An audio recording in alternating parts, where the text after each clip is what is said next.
EU Collapse Part 2. The Path. No one wants to talk about. Watch this until the end, because this is not just about Europe today.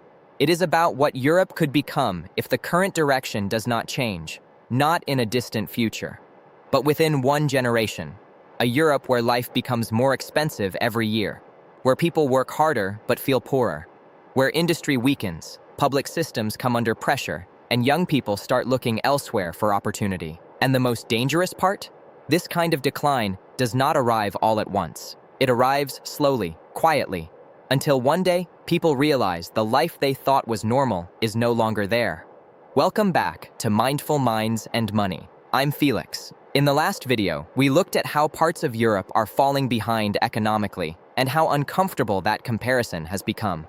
Because for decades, Europe was seen as one of the safest, richest, and most stable places in the world. Good healthcare, good education, good infrastructure, strong worker protections, a decent standard of living. But today, many Europeans feel something very different. They feel pressure, they feel stagnation, and more importantly, they feel that life is not moving forward. That is what this video is about. Not doom for the sake of doom, but a warning about what happens when too many bad trends continue for too long. Because decline in real life usually does not come with sirens. It comes gradually. And that is exactly why so many people fail to see it. The slow shift. Most people imagine decline as a dramatic collapse, a crash, a panic, a breakdown. But real decline is usually slower than that. It is like a leak in a roof. At first, it looks small, easy to ignore, temporary. But if it keeps going, the damage spreads. That is how countries weaken too. Growth slows a little, costs rise a little, investment falls a little, opportunity shrinks a little. And because each individual change seems manageable, people adapt to it.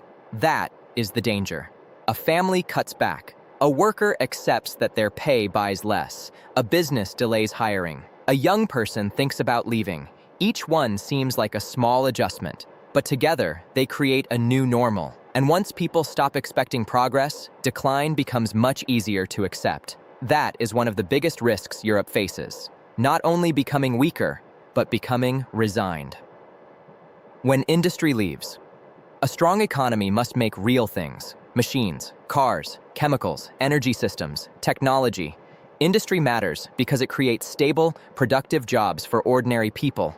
Not just for elites, not just for people in finance or tech, but for entire communities. Factories support suppliers, transport, local shops, families, and towns. When industry is strong, communities are strong. But when industry begins to leave, the damage spreads far beyond one business. And that is a major danger for Europe. If energy is too expensive, taxes are too high, rules are too heavy, and approvals take too long, companies start asking a simple question: can we survive here, or should we move? That is not ideology. That is mathematics. If another country is cheaper, faster, and more reliable, investment goes there. And when factories leave, jobs disappear, skills disappear, young people leave, and towns slowly lose their economic purpose. That is why industrial decline is not just an economic issue. It is a social issue, a family issue, a national issue, because it is always much easier to destroy an industrial base than to rebuild one. Cost of living pressure. This is where national decline becomes personal. Food, fuel, rent, electricity, bills.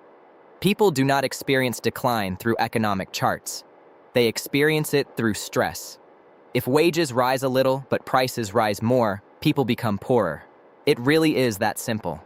And when millions of people feel like their money is shrinking every year, they start changing how they live. They cut back, they delay repairs, they stop spending, they postpone children, they lose confidence. And when that happens across an entire society, the economy weakens further, because confidence matters, demand matters, hope matters. A country can claim it is stable. Politicians can say things are under control. But if ordinary people feel poorer every year, they will not believe those words, and they should not, because the real economy is not what leaders say. It is what normal people feel in daily life. Public systems under strain. One of Europe's greatest strengths has always been its public systems: healthcare, education, transport, infrastructure. public services. These systems helped make Europe admired around the world, but they are expensive. And they depend on one thing above all else: a productive and growing economy. If the economy weakens, public systems come under pressure. Not always through sudden collapse, but through gradual decline, longer waiting times, delayed repairs, older infrastructure, overworked staff, fewer resources. That is how weakening begins. Quietly, the system still exists, but it works less well. And over time, people begin to feel less secure, less confident, less trusting. That is why economic strength matters so much, because without it, even the best public systems start to strain. The energy trap. Underneath nearly all of this is one issue: energy. Energy is not just another topic. It is the foundation of modern civilization. Factories need it, homes need it, transport needs it, hospitals need it, data centers need it, food systems need it. Everything depends on energy. If energy is affordable and reliable, an economy can function confidently. If it is expensive or unstable, pressure spreads everywhere, to households, to businesses, to governments. And this is one of Europe's biggest vulnerabilities.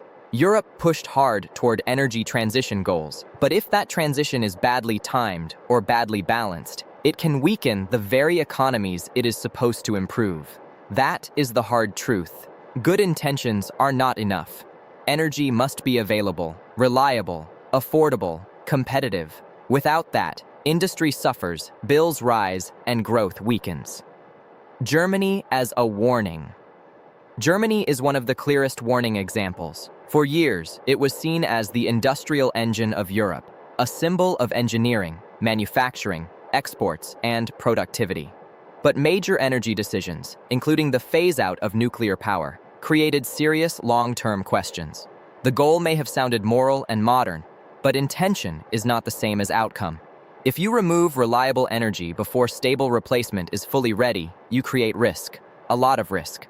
Renewables can be valuable, but they are not always constant. The wind does not always blow. The sun does not always shine. Storage and grids still need serious development. So if stable baseload energy disappears too fast, the whole system becomes more fragile. And in a country like Germany, where industrial strength is central, that matters enormously. Germany matters because it shows what happens when policy moves faster than economic reality can support. Global competition does not wait. The world is not moving together, it is competing. While Europe often talks about values, regulation, and moral leadership, other countries focus more brutally on cost, speed, energy security, and industrial growth. That matters, because investment goes where production is cheaper, easier, and faster. If Europe becomes more expensive while competitors become more competitive, the result is predictable. Jobs move, factories move, capital moves, and the world does not stop to reward Europe for noble intentions. It simply moves on. That is why Europe must think strategically, not emotionally. The global economy is not a classroom. It is a competition. Cut bureaucracy. One of Europe's quietest but most damaging weaknesses is bureaucracy. Too many forms, too many approvals, too many delays, too many layers of administration. If it takes years to approve housing, factories, power projects, rail links, or data centers, investment eventually goes somewhere else. It is that simple. Time is money. Delay is cost. Uncertainty kills confidence. And this is why bureaucracy is not just irritating. It is destructive. If it becomes too hard to build, people stop building. And if people stop building, growth stops too. Think strategically, not ideologically. This may be the most important idea in the whole video. Countries must think strategically, not ideologically. Ideology asks what sounds morally satisfying. Strategy asks what actually works. That does not mean values do not matter. It means values must be balanced with economic survival, competitiveness, timing, and reality. Because if policy feels good in theory but drives away jobs, raises costs, weakens industry, and makes life harder, then the public pays the price. Not the slogan makers, not the speechwriters, the people. Good intentions do not guarantee good results. And that is the lesson Europe needs to relearn. What decline really looks like. Real decline is not one giant dramatic event.